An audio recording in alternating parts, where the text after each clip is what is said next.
ég er náttúrulega búin að vera rosalega dugleg að tala það að ég ætla að fara að stofna fyrirtæki og með flotta hugmynd og þegar þetta námskeið kom upp þá voru margar raddir úr mörgum áttum sem komu og akkur skrárið ekki á þetta námskeið og þetta kom eiginlega bara akkurat fullkominn tíma þannig ég ákvað að skrá mig bara á þetta námskeið og ég sé sko ekki eftir því. Máttur Kvenna hjálpaði mér alveg ofsalega mikið, gaf mér sjálfstraust sem að ég vissi að ég ætti til einhvers staðar en það hjálpaði mér að grafa þau upp. Mér fannst allir tímarnir mjög skemmtilegir og kennararnir bara, ég á ekki til orð til að lýsa einu svona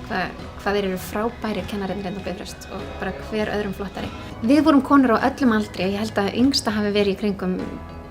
22-23 ára og svo upp í 60 ára og við náðum allar alveg ofsalega vel saman. Það var alveg ótrúlega gaman og ég eftir að sakna það mikið, ég vildi óska að við hefðum fengið lengri tíma saman.